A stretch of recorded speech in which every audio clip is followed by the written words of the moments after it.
Work out every day. Better yourself every day. Suffer. Go back to a spot that's not so fucking comfortable for you.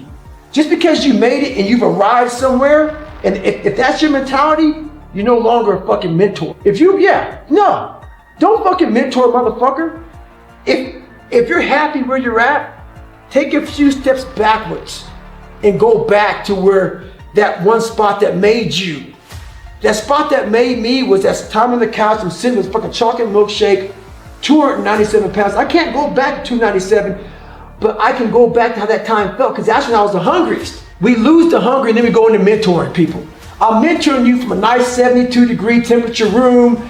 Everything is great. I'm making millions of fucking dollars and people are mentoring people. That's great. What did you do today to get uncomfortable?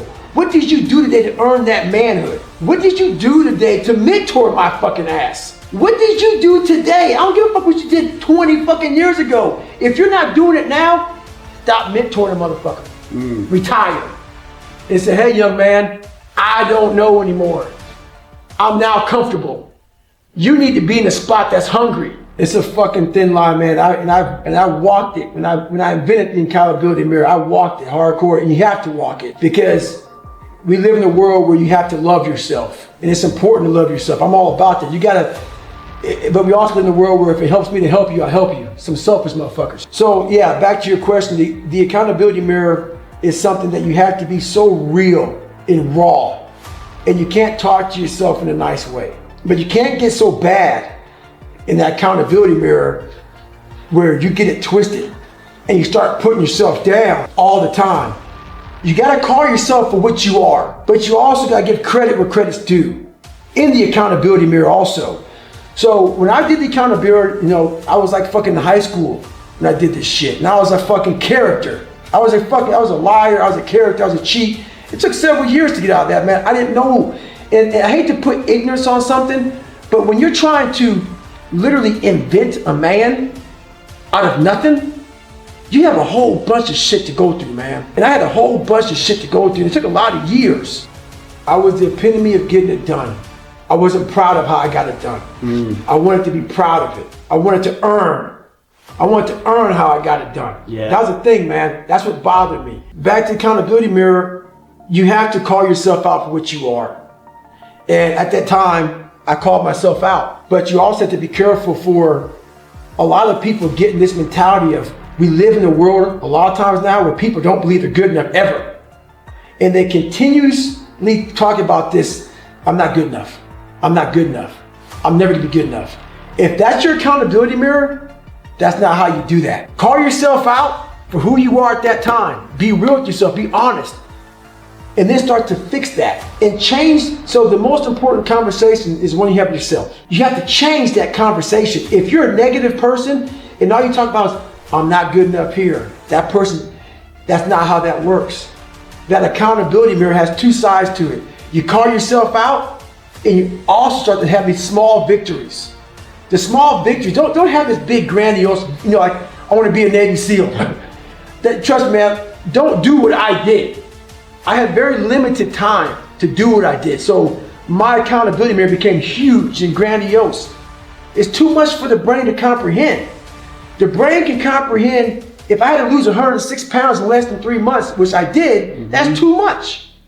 You quit doing that. I quit 100 times during the process. Just fucking look at it. If your goal is 106 pounds, be happy when you lose a fucking pound.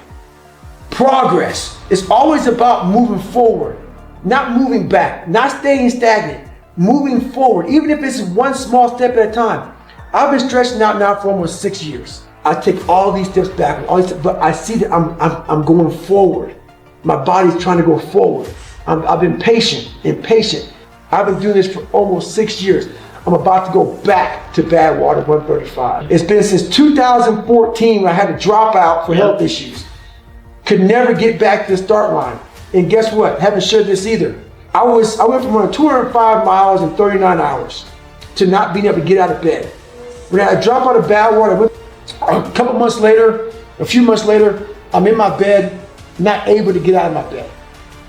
The doctors couldn't figure anything out of me. Nothing.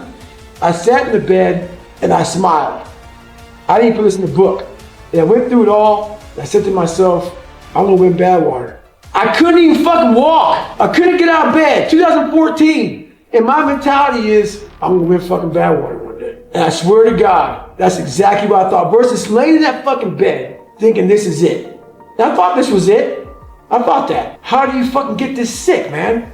How the fuck, my body's shutting down? I'm all fucked up. What's going on? I've had 2 heart surgeries. What's wrong with my health?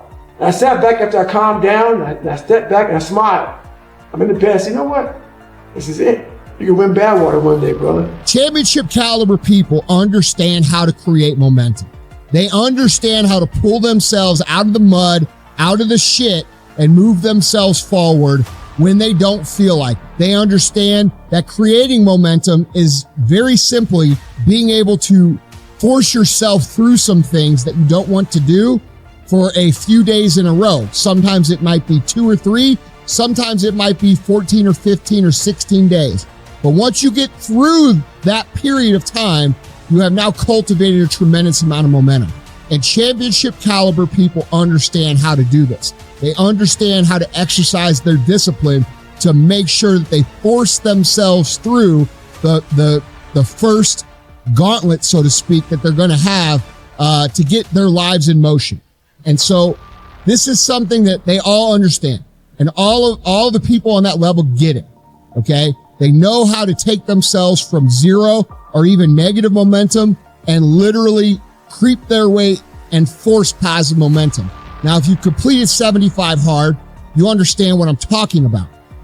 One of the biggest lessons of the Live Hard program is that you understand that after a certain amount of days that you've created the momentum. The momentum didn't just come from the sky and land on you and bless you with all this great feeling. That's not what happens. What happens is we create it through our actions. They learn what to do when they get stuck in the mud, okay? And most people don't. Most people get stuck in the mud and they stay there year after year after year after year. Once in a while, maybe every 4 or 5 years, they get lucky and catch some momentum. And then they spend, the next 3 years figuring out how the fuck that happened. Well, it's very simple. You created it. You created it because you exercised just enough discipline to pull yourself out, get yourself going, and you're mistaking your actions to create it as some sort of gift from the universe, which it's not. All right?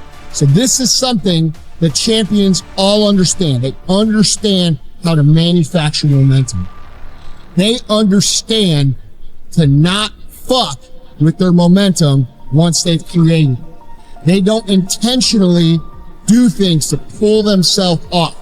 They value the momentum, so they work to maximize it. Okay?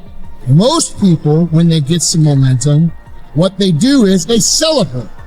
And I'm just going to use the idea of diet and fitness here because I think most people will understand that. What they do is they go X amount, 6 days in a row or 5 days in a row, and they say, well, I need a reward.